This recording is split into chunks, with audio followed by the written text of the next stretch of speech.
So basically, I just want to try and suggest why we need to reconsider the evolution and development of social cognition from a material culture perspective. My particular interest is in how we form self-organizing social complexity. So things like ritual centers or nation states or anarcho-syndicalist communes or whatever it might be. And I find in my own research that the social intelligence hypothesis and theory of mind, which is sort of an interlocking development, are very lacking when trying to tackle that issue. So they're very internalist models of the mind. They sit within our scientific traditions because they're methodologically individualist, which I think is a questionable way to approach social interaction.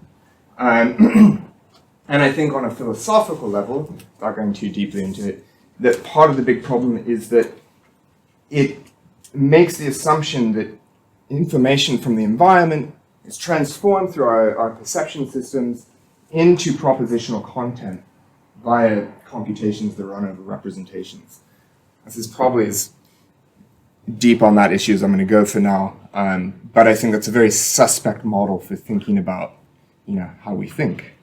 And of course, what we see within the social intelligence hypothesis is a sort of teleological assumption that it is always moved towards theory of mind. But that's sort of the high point of our social cognitive evolution.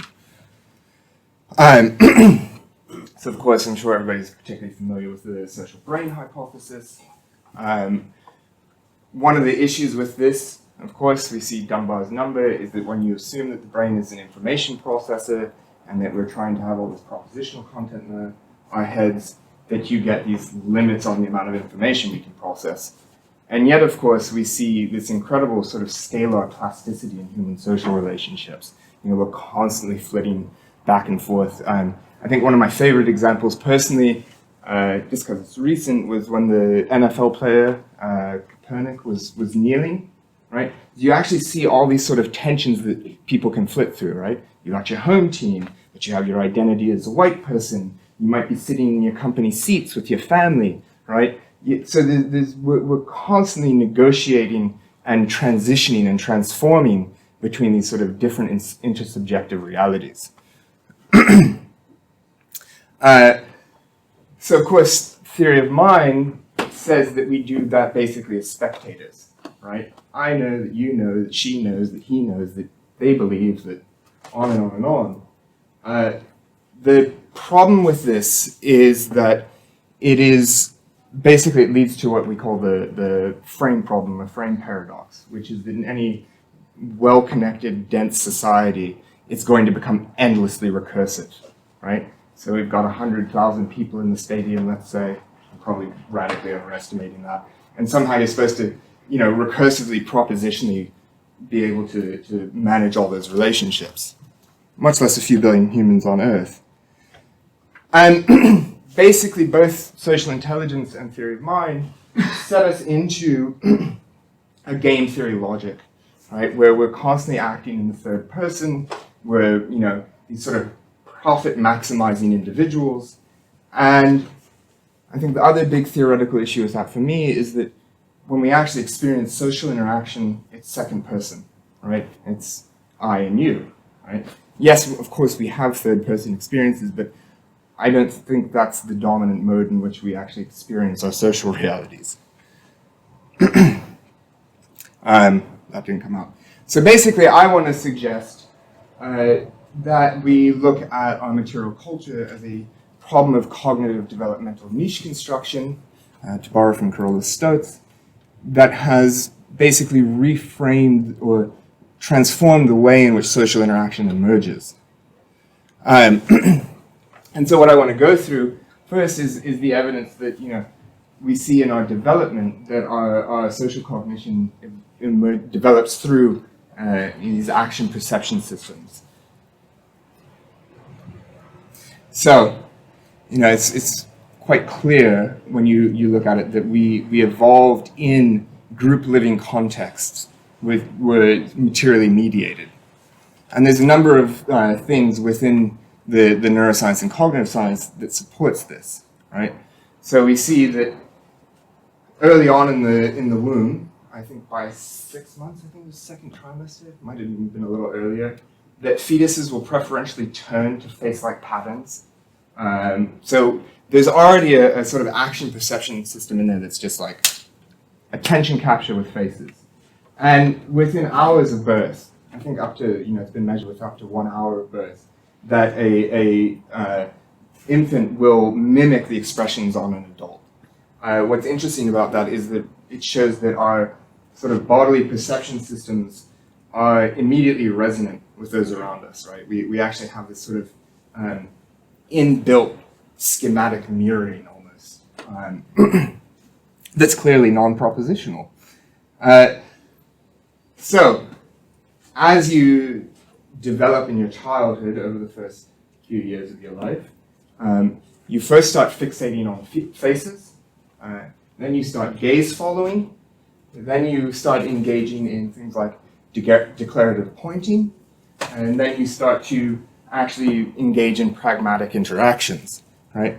So we see this move from initially bodies towards hands.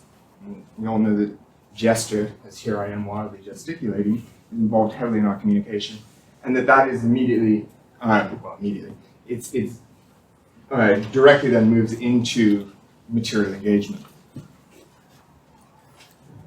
What's really interesting, I think, with human beings is that there's a lot of evidence that we are particularly predisposed for cooperative behavior. So there's some evidence from Tomasello, which of course you can question, measuring from apes in captivity, that we are much more predisposed to understand and engage in cooperative gesturing versus just competitive gesturing. We also have a clear sort of effective relationship with cooperative interactions very early on. So in experiments where you interact with primates playing a game, that if you just simply stop the game, usually like the chimpanzee will just doesn't really care and will keep going. Young children, if you're playing a game with them and you just stop playing, they will repeatedly try to draw you back in. Right? They want that materially mediated interaction on a fundamental level. Actually, and I think one other thing that's really, really important to point out is that human beings, children engage in over-imitation. And so other apes will engage in mimicking goal-directed action, but young human children will try and do exactly what they see in a performative sense, right?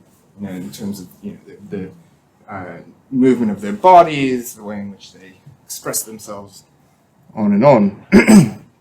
So this is, luckily I've had two people go into material engagement theory, so I'm not giving you a huge lowdown on it, but this is where I think that the concept of metaplasticity in material engagement is really useful for reconsidering both the evolution and development of social cognition. And basically this idea that the plasticity of our brain, which is of course an extremely broad church of concepts, interacts with the material plasticity of the environment and our sort of behavioral cultural plasticity to create this synergetic and very heterogeneous and divergent forms of feedback. And so, actually getting to the material, I think what's really interesting, and I should also point out that my research now is in the early Bronze Age, and before that was in the 19th century. So these are just the questions that this research has led to me, and it led me to. So what we see with tool-using behavior are a lot of materially distributed processes that you can understand how to draw in and reshape evolution. So beyond reconstructing the niche, creating new access to energy sources, food sources, etc. Tool-using behavior clearly acts as a form of joint and shared attention within group living contexts.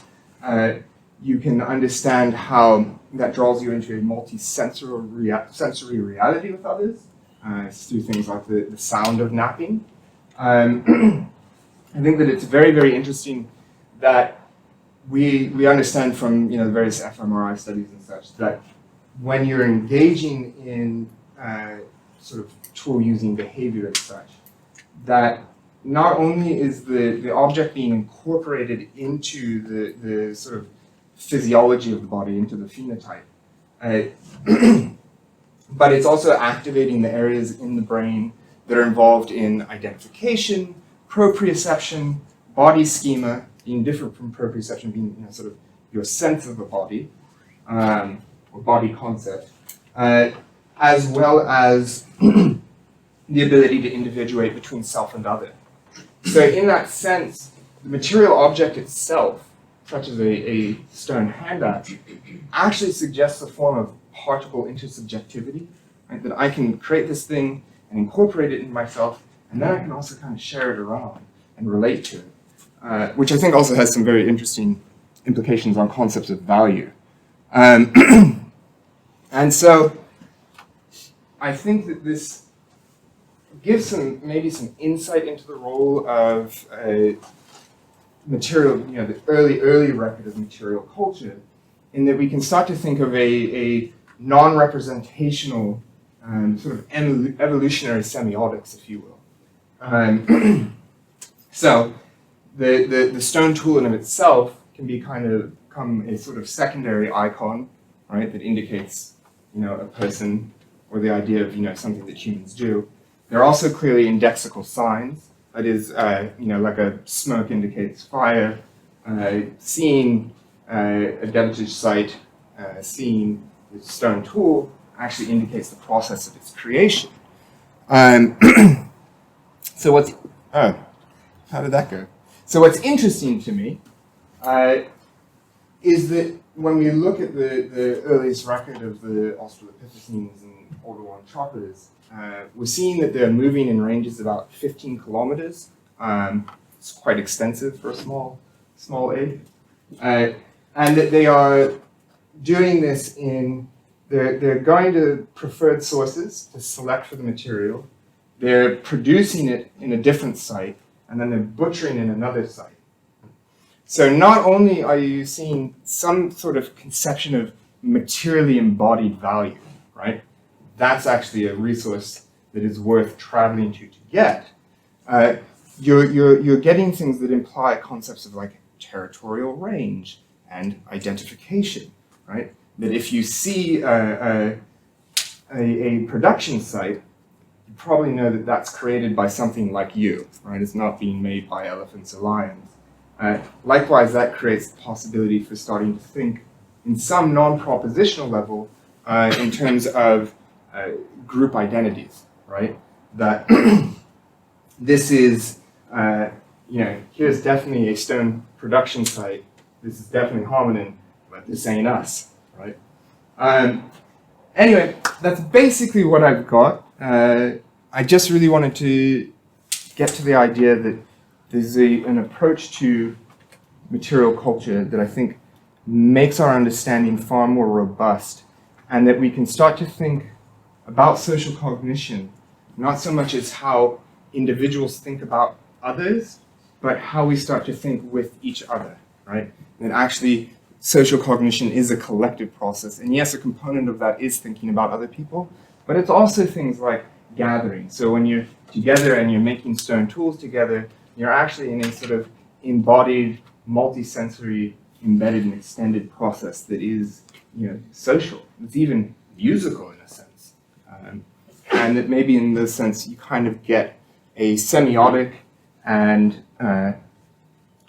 sort of evolutionary route for kind of ritual and collective gathering, of course on a long period of time. So, hope that worked.